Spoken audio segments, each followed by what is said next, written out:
Tous et bienvenue à cette nouvelle vidéo. Aujourd'hui, je vais faire une vidéo donc un petit peu de géographie, géopolitique, histoire, donc avec une grande étude de cas sur la Chine. La Chine, il faut savoir sur le développement, donc on est toujours un petit peu dans ce thème d'espace maritime, espace spatial, mais avec quelques évolutions et c'est vraiment en fait il y a l'angle politique, géopolitique. Donc comment la Chine, qu'on connaissait pas trop à l'époque entre guillemets, c'est accentué, enfin, c'est vraiment développé, comment son développement s'est accentué, entre guillemets, comment elle s'est puissamment développée. Et on va aussi voir ça sous un angle un peu technologique, donc par les progrès techniques, les programmes un peu d'évolution technologique qui sont lancés. Donc tout d'abord, avec l'arrivée au pouvoir de Xi Jinping en 2013, donc c'est à partir de ce moment-là, donc la Chine rentre un peu dans ce même système, donc de rêve, comme le American Dream, c'est American Dream, donc le rêve américain, bah, elle rentre dans son rêve chinois, dont le but, selon Xi Jinping, est de moderniser la Chine.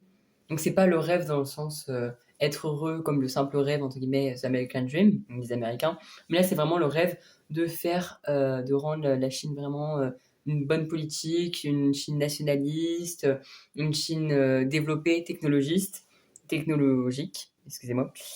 Voilà, donc il va lancer le programme dans les années 2015 qui continue là jusqu'à vers 2025 et au-delà de Made in China. C'est pour ça que vous avez des produits, il y a marqué Made in China, traduction fabriqué en Chine. Donc en fait, c'est un programme où on vise à tout fabriquer en Chine. On fabrique tout. Des vêtements, des stylos, des téléphones, des voitures, tout. C'est vraiment cette grande phase de Made in China où tout est fait en Chine en fait, tout est fabriqué en Chine. Donc, bien sûr, dans ces notions, vous avez des évolutions un petit peu géographiques, enfin des évolutions économiques, géographiques, etc. Euh, donc de développement. Quand je dis géographique, c'est parce qu'en fait, toutes les ventes vont se faire donc, à l'échelle géographique, ça va se répandre à l'échelle internationale, donc dans d'autres zones géographiques. Il va y avoir, et donc quand je vous dis que tout est made in China, donc c'est entre guillemets, c'est un grand programme parce que par exemple, on va même, enfin les Chinois vont même créer une alternative au GPS, donc la géolocalisation américaine. Ils vont créer le système Baidu, donc c'est l'équivalent du GPS mais chinois, donc qui vraiment il révolutionne tout. Donc voilà, ils embauchent beaucoup, ils embauchent tout le monde, ils forment de grands groupes. Par exemple, Costco, China Ocean Shipping Company, donc c'est une des compagnies navales pour le transport naval, le transport de marchandises. Vous avez la CSCC, China State Shipbuilding Corporation, CSIC, China Shipbuilding Industry Corporation. Vous en avez plein, mais c'est des grands groupes voilà, donc qui produisent beaucoup, qui sont chargés des échanges de marchandises, des ventes, etc. Donc il y a vraiment un développement sur tous les aspects, aspect politique, aspect économique aussi, et aspect technologique, comme je le disais.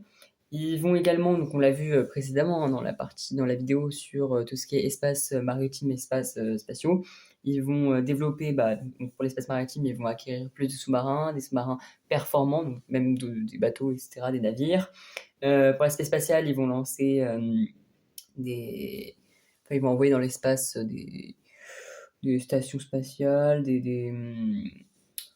pas des ogives, mais voilà, ouais, des stations en fait, hein, ou des satellites, comme par exemple, il y a Kikao2, Long March 8, Long March 5, etc. Il y en a plein. Ils vont dépenser plusieurs milliards d'euros. Pour rappel, le budget spatial de la Chine en 2022 est de 10 milliards d'euros, ce qui est quand même énorme. Alors qu'en 2017, il était que de 2 milliards. Donc vous imaginez, en l'espace de 5 ans, il est passé de 2 milliards à 10 milliards. Donc en fait, en l'espace de 5 ans, il a fait x5. Parce que 2 x 5, 10. Donc il a à chaque fois augmenté chaque année, en fait. Il a augmenté chaque année. Donc voilà. Ensuite, autre projet, donc grand projet lancé un petit peu en lien avec le Made in China, mais plus pour le commerce, enfin pour propager, mais pour vendre en fait, tout simplement pour vendre, pour être connecté au reste du monde. Xi Jinping va lancer les nouvelles routes de la soie, donc grandes autoroutes qui ont pour but de relier l'Asie à l'Europe. Ouais, donc c'est un autre projet. En fait, voilà, ce qu'il faut retenir dans ce Made in China, c'est que le Made in China est un projet avec plusieurs projets. Parce qu'en fait, c'est un projet de révolution technologique. On peut vraiment parler de révolution technologique avec plusieurs sous-projets, on va dire, bah, qui sont révolutionnaires, enfin, qui révolutionnent la technologie.